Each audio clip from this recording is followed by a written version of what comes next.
Fatal Frame 2's remake comes with 6 different endings, most of which you could also obtain in the original game, but this time around we also get 2 new ones. Sadly, not all of the Deep Crimson Butterfly endings made it, but this week, let's check out what the latest version of the game offers in terms of endings, and what they actually mean for the story and lore of Minakami Village. First up is the Long Road Home ending, which doesn't really classify as an ending in real terms because it's more like a game over, but it is still an ending you can get an achievement for. To get this, you have to ignore Mayu and choose to leave through the exit in Kureha Shrine. Mio apologizes for being unable to keep her promise, but of course, you didn't think it was going to be that easy to leave, did you? "Are you leaving me again?" Sae asks, and although Itsuki's voice warns Mio not to turn around, she does when she hears Mayu's voice. But she's greeted with Sae, who chokes her out. As you do. Mio comes back too, and this time she's alone in Minakami Forest, and we overhear Mayu saying she'll wait for her forever. If we assume that Mio actually made it out, it means that no Crimson Sacrifice ritual was carried out, and now both Mayu and Sae are still waiting in the village for their sisters to return. Just like Mayu's final statement. Interestingly, in Japanese this ending is called Mayoiga. As you may remember from Fatal Frame 5, or if you're just big into old Japanese folklore like me, a Mayoiga is basically a lost house. A house that can appear and disappear at will, and travelers who are lost in the mountains are said to occasionally come across them. Here, the insinuation is that Minakami Village itself is basically a Mayoiga, and, at least from Mio's perspective, it has once again disappeared. Next is the Crimson Butterfly ending, and this is the confirmed canon ending. How do we know it's canon? Because these are the events that lead into what happens in Fatal Frame 3. This is also the first real ending you get simply by completing the game for the first time. You don't have to do anything special to get it. In short, this ending sees Mio and Mayu successfully carry out the Crimson Sacrifice ritual. Mayu finally understands that the girls can't be together forever. However, if they carry out the ritual, they will become one. She asks Mio to kill her while the ghostly priests tap their staffs beside them, and Mio briefly sees visions of Sae being tossed into the abyss, Itsuki strangling his brother, and Mayu injured as a child. All the events that led to their current situation. And then it's done. A butterfly forms on Mayu's neck, her body is tossed into the abyss, and hell is finally sated. Mio is immediately horrified at what has happened and, in tears, chases the crimson butterfly Mayu has turned into out of the village. Although the curse is lifted and Minakami is freed from its eternal night, Mio is now left all alone, bawling her eyes out, having, just killed her sister. After the credits, we see her sitting alone by Minakami Dam, the village now flooded, with a crimson butterfly in her neck. Didn't we always promise each other? Together, forever. The twins have become one, but at what cost? Tune in to Fatal Frame 3 to find out. Next is the Hellish Abyss ending. To obtain this in the remake, you need to finish the game with the sparkling Kusabi Spirit Stone equipped on the camera when you start heading down to the Abyss. And to get that, you need to finish Makabe Seijiro's side story. With that equipped, this time you'll get to fight Sae, and after defeating her, Sae's spirit finally separates from Mayu, falling into the Abyss. Mio is able to grab her sister in time, however, but in the act of doing so, unfortunately looks into the Abyss. As you may remember, that's a big no-no, because it causes you to go blind. Mio sees all of the spirits struggling in pain down there, And, interesting side note, one of them is their father, although he unfortunately doesn't have any unique visuals. And so, she loses her vision.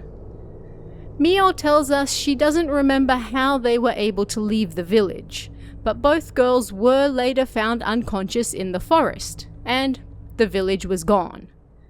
We see the girls at a later date sitting on that same bench by the dam from the Crimson Butterfly ending, and Mio has a bandage over her eyes. Mayu smiles and we overhear her thoughts, "Together, forever." There's actually quite a lot to unpack from this ending. Obviously, it's a bad ending because Mio is now blind, and Mayu's smile while thinking, "Together forever," is incredibly unnerving.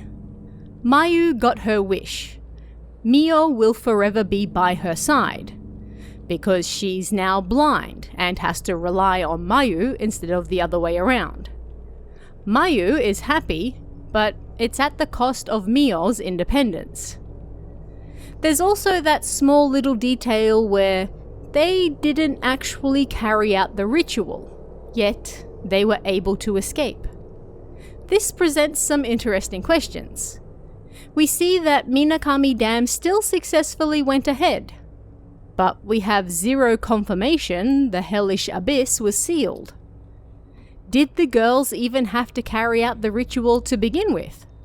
Was the camera obscura enough to exorcise the evil spirits and free Minakami? After all, once Mio defeated Sae, they were able to leave. Was it Sae's spirit in the end that was keeping everyone trapped there? Will another ritual have to be carried out now that the entire village is underwater? Or did the village itself also straight up disappear like a Mayoiga because no ritual was carried out? This ending presents so many questions that, sadly, don't have any answers, but they're interesting to think about. What do you guys think? Then we have the Promise ending. To get this one in the remake, you have to have Sae's sparkling spirit stone equipped on the camera, just like the Kusabi one from the previous ending. As you might expect, this ending leans heavily into the broken promise aspect of Sae and Yae's relationship. As Mio runs towards the Hellish Abyss, Yae's spirit separates itself from her and approaches Mayu/Sae. After all this time, Sae's prayers have been answered. Yae has finally come for her. Yae apologizes, Sae immediately forgives her, and the twins hold hands before jumping into the abyss together. Mio is able to pull Mayu back just in time, and the spirits of the Kurosawa twins turn into a crimson butterfly. And this act, it seems, is enough to once again sate the abyss, as all the other butterflies fly out and the darkness is lifted. We see all the spirits trapped in the village reunited with their loved ones as the swarm of butterflies is released all over. Mio and Mayu then reminisce about that incident they experienced as children. Mio wonders if Mayu wouldn't have injured herself if Mio had just held her hand, and Mayu reveals how scared she was when Mio kept running, and how terrifying the thought of them growing up and going their separate ways was. It appears the girls have somewhat come to terms with this, and Mio acknowledges that they won't become one now, but she'll stay by her sister's side forever either way. This ending again presents some interesting questions, and even lore implications. Again, no ritual was necessary to save the village in this instance, suggesting that while Mio and Mayu did carry it out in the canon ending, ultimately it wasn't actually necessary. Once again, dealing with Sae's spirit saved the village, suggesting that this particular repentance is entirely wrapped up in her grudge and desire for vengeance. Now, while Sae was defeated by the camera in the previous ending, this time she's saved by finally being reunited with her sister, The one thing she wanted all this time. But wait, I hear you saying. Yae escaped the village, married Ryozo and had a family. How could she be a spirit here? She was alive when she left and died when she was an adult in an entirely different place. Well, it's not Yae's entire spirit exactly, but a piece of her that remained. It's important to keep in mind that Japanese spirits aren't exactly tied to the same rules you might expect of Western ones, and in some Shinto beliefs, our very souls can literally be split into various parts. I suggest looking into the idea of Ichirei Shikon, or one soul, four spirits, if you want to know more. But the gist is that humans are actually made up of 4 different spirits that create a single soul. When we die, 2 of those spirits move on, while 2 remain on Earth for a while before disappearing. That's not to say that's exactly what's happening here, but it's not all that strange in Japan for a situation like this to exist, especially in fiction. Yes, it's possible for Yae to have survived, moved away, died somewhere else entirely, and still have left a little bit of her soul behind.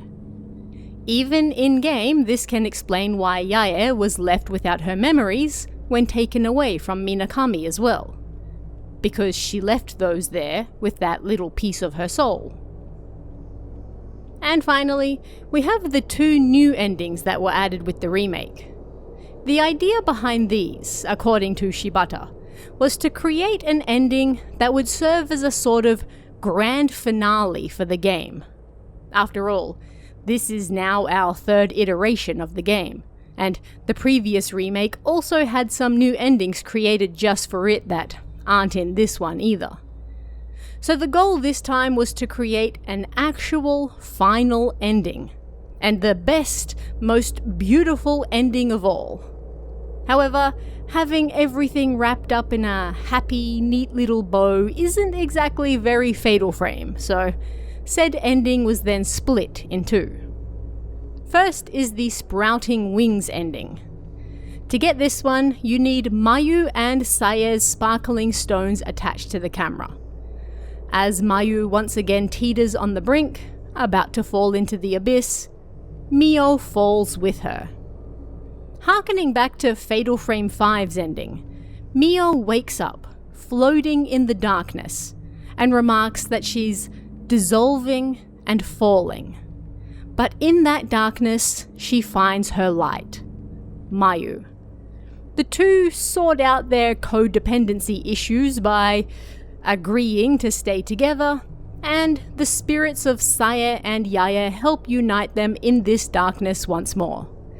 The Kurosawa twins finally turn into a crimson butterfly, and again, all the butterflies swarm the village, finally fulfilling their role as guardians and freeing all the spirits trapped there, and when possible, reuniting them with their loved ones, like the Tachibana siblings and the Kiryu twins.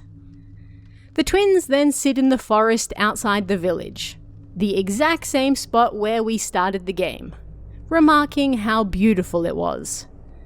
Mayu attempts to say something, but then chooses not to, and fade to black.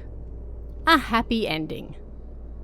But this still isn't the full end, not yet. If you play the game on Nightmare mode and attach Mio's sparkling stone for the end, you can unlock the final boss of all endings, the Remaining Sun ending.